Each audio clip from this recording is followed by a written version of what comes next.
So, ayan friends. Good afternoon, good afternoon. Ayan, nandito na tayo sa aking garden kasi kukunin natin yung ibang mga tanim ko na ready na friends. Kung nakikita nyo friends yung ating ground or yung ating mga, ayan, grass. Mga green na sila friends kasi ulan na siya ng ulan dito. Oh, anyway, kukunin ko din pala itong may tatlo tayo ditong patatas panapaso. So kukunin ko siya kasi mag-apritada. So sandali lang friends.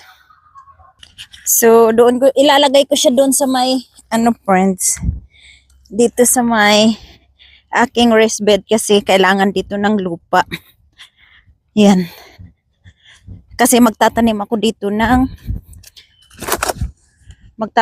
diyan ng kangkong.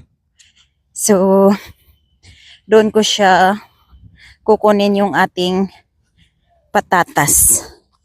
Yan, tatlong paso to friends. Mabigat siya kasi basa dahil ulan siya ng ulan ba. Ito yung kangkong na itatanim ko friends. Yan, kung nakikita niyo may kunting ugat na siya kasi binabad ko siya sa tubig dahil nung isang linggo pa yan. Hindi ko na itanim kaagad dahil busy ako. So, dito natin, si Shannon di pa yan tapos. Naglalagay naman siya ng mga patubig-tubig ko. So, dito ko siya itatanim. Kukunin ko na yung ibang mga leeks na yan. Kasi medyo matatanda na rin naman yan sila. So, dyan kayo. Kasi dito, yung lupa dito, ayan buhangin ko nakikita nyo. So, kailangan ko lagyan ng kunting magandang lupa, yung compost na nabibili namin. Bubunutin ko na lang tong cabbage na to. Yan, kasi inubos na siya ng manok. Hindi na nagka-chance pa na bunga. Ito pa isa. Yan. Tapos itong mga leeks na to, kukunin ko na lang.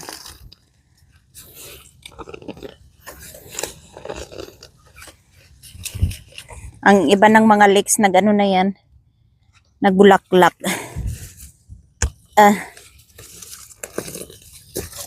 Matagal na tong leeks na to, hindi ko pa nauubos. Kasi pa isa-isa lang naman pag nagamit ako. Tapos ang lalim pa ng pagkakatanim ko. Yan, ayan kung nakikita nyo yung bulaklak. So, okay lang yan. O, diba? Ang ng dumi. Ay, ng grass. Yan ang ating patatas. Patay na siya. So, titingnan natin kung meron siyang laman. See? Oh, meron siyang laman. Oh, isang malaki. Diyan ka. Ayan pa. Maliit. See? Yan. Ayan pa. Patatas pula. So, yeah, wala. Dito tayo magtatanim ng kangkong. Maliit na portion lang ng kangkong, friends.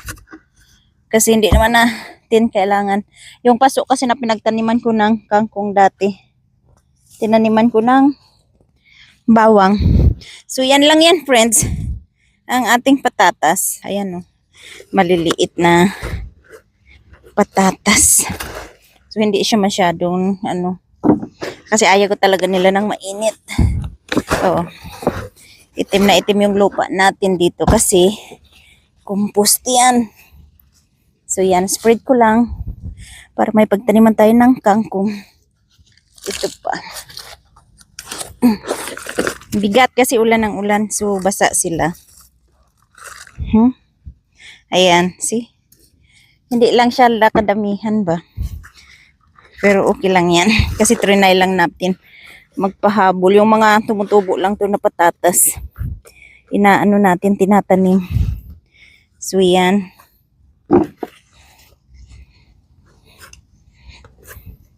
Oh, see? Patatas, patatas.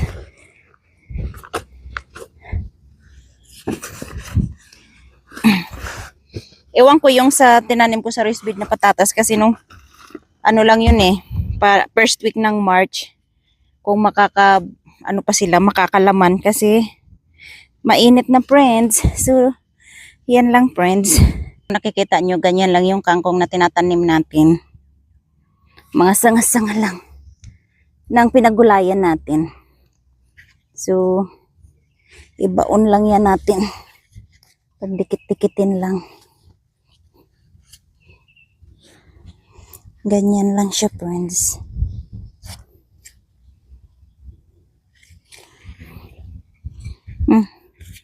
Nalibing na yung aking palang maliit. So, tama din ako, friends. Kala nyo lang. Kaya pag gusto lang yung kung kailan lang ako sipagin. Saka lang tayo tatanim. Dalawahin ko yan para hindi ganun kahaba. So, yeah, ganyan lang. Pagtatanim natin, hindi naman ito lahat mabubuhay. Pero okay lang yan. Sigurado makakagulay pa rin tayo. Yan din mahaba. Basta libing lang natin dito ng libing. Yan, mahaba din. Putulin natin. Hindi ba?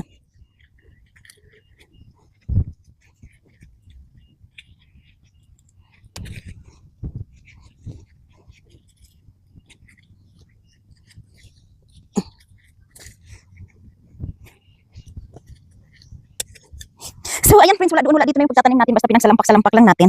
So, okay na yan. Kung mabuhay sila, mabuhay. Kung hindi, ay okay lang din. Magtatanim tayo ulit. So, yun yung patatas na nakuha natin, friends. Tapos, ayan naman yung leeks. Yan. So, medyo malaki-laki din siya, oh. Mga, yan. Tingnan yung daliri ko. So, malalaki rin sila. Tapos ngayon, ang kukunin naman natin ay ang dito. Mayroon pa tayo ditong broccoli na hindi masaya dahil sa sobrang init. Kaya ganito yung mga itsura nila, friends. Ayan. So, kukunin natin yan. Sandali lang. So, kukunin natin itong broccoli, friends, kasi yung aking mga sili, wala nang nasisilungan niya ba. So, yan. So, pwede pa to siya, friends. Yan. Ang ating celery. Ay! Ayun na naman, no. Paiba-iba talaga mga sinasabi ko, no. Na mga gulay. Lutang. Ating broccoli. See? Yan. Parang pabilis na nila matanda. Dahil sa init. Alam naman natin na ang mga broccoli tsaka mga cabbage ay gusto nila ng medyo malamig na panahon. Ayun, may dalawa pa. Sandali lang. So, yung dalawa, friends, kukunin ko na rin. Ito.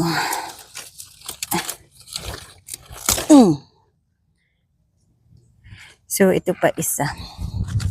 Hindi sila pabilog. Sandali nga. Gamitan natin ng kutsilyo. Kasi matigas. Yan. See? Ito, maganda naman siya. Yan, kung nakikita niyo. Tapos, meron tayong cauliflower. Kukunin ko na rin siya. Sandali, yung video natin ay masyadong magulo ito. O, diba? Naputol pati ano. See? Yan. Cauliflower. Mayroon pang isa, friends. Or baka ayaw din nila kasi super init. Tapos, ulan ng ulan. Baka yan din yun. See? Parang hindi nga nakatubo yung dahon niya. Yan. Ayan pa, may isa pa. Ito, maliit lang. Oh, pwede na ako mag-chop suey. Mag-chop suey. Ito rin, para maganda-ganda pa. So, tatanggalin ko lang sila kasi ibibigay ko naman sa mga manok yung kanilang mga tangkay. So, sandali.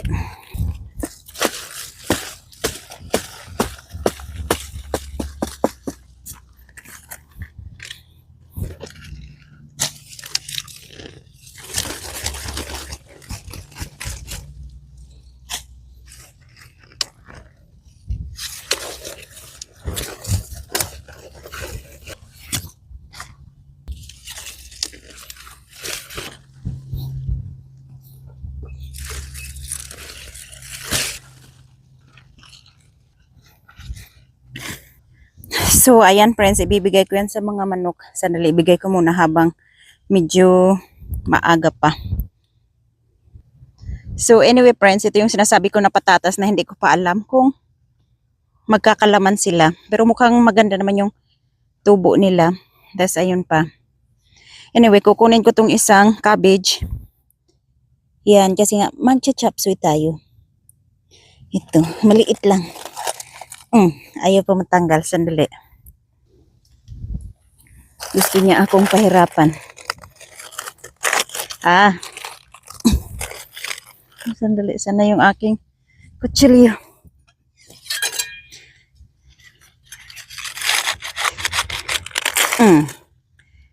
May mga baby siya. Sa gilid, yan. Kung nakikita niyo. Kaya matigas siguro. Ayan, no. Ganito daw yan siya pag nagtag-init ka agad ba. So, hindi ganun. Ayan, no. Baby niya. May baby. May baby parang nagsanga-sanga. Ups. Ayan pa. Yan. Parang, anong tawag nun? Parang maliliit na. Hindi ko alam kasi hindi ako nagtatanim nun eh. Parang maliliit na cabbage. Ayan, no. Sa gilid meron pa. So anyway, bubunutin ko rin yan siya friends. Bigay natin sa manok. O diba friends, 4 na lang sila nandito kasi yung iba pumasok na sa bahay nila. So kukunin ko yung itlog. Ito yung lalagyan ko. Dumi ng kamay natin. So mamaya pag malapit na magdilim, magsasara na yung door nila. So alam nila yan. Pero most of them ay nandito na sa loob. So, kunin natin yung itlog. Hi! Madilim na. Ang iba nakatago. Medyo maliwanag lang tingnan sa camera. 3. About here. May yung isa doon. Okay, 4. Dito, ilan itlog nyo dyan?